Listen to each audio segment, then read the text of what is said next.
What's up everybody, welcome back to a brand new video of tennis improvement.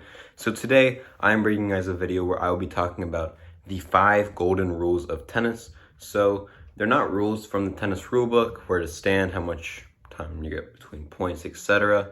But these are the 5 golden rules that tennis players should follow if they want to become better, more consistent tennis players that ultimately win more tennis matches. And then make sure to subscribe before we begin.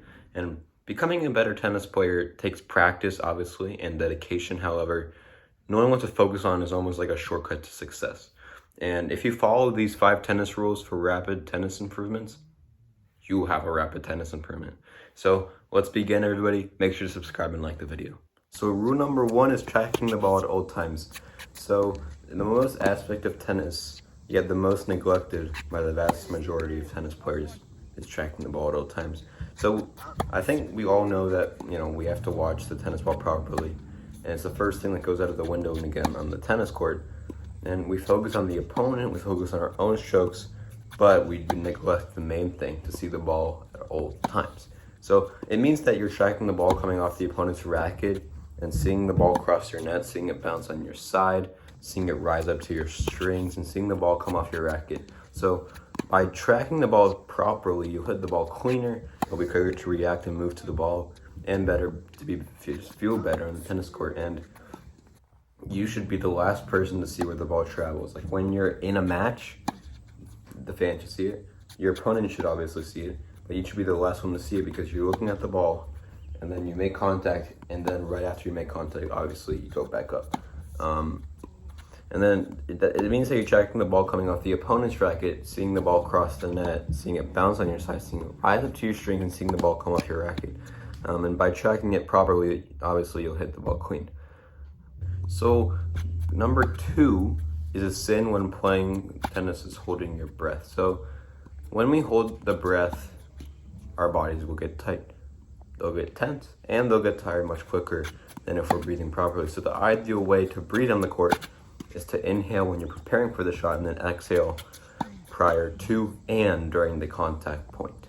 And by doing it, you'll help your muscles relax, but you'll also have more energy on court and be able to play a higher level for longer. So number 3 is consistent tennis wins tennis matches. That's the main thing in tennis. So the number 1 rule of any tennis match is to be consistent. I can talk to you guys about one of my experiences.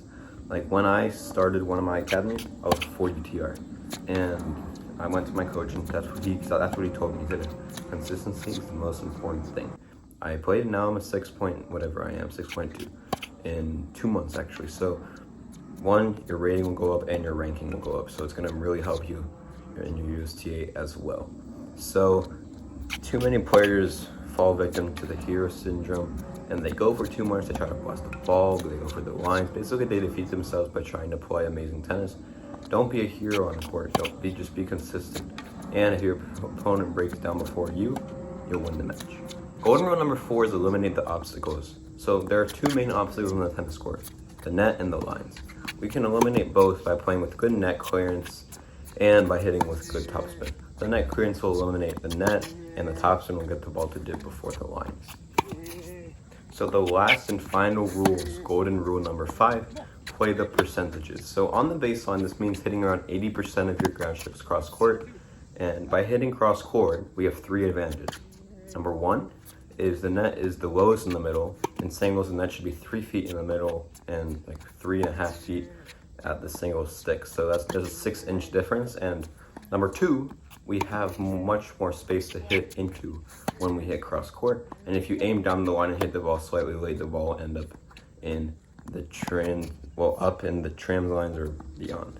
And if you aim cross court and hit the ball slightly late, the ball will end up in the middle of the court. And the last reason is we reduce the amount of space we need to recover before the next shot.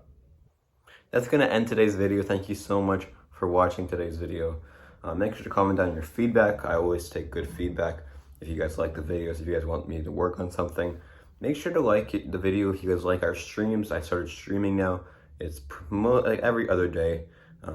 Specifically focused on the US Open, analyzing all the matches. So if you guys like that, make sure to like and comment. I'm getting so much support on that, so I thank you guys so much. And with that being said, I'll see you guys next video.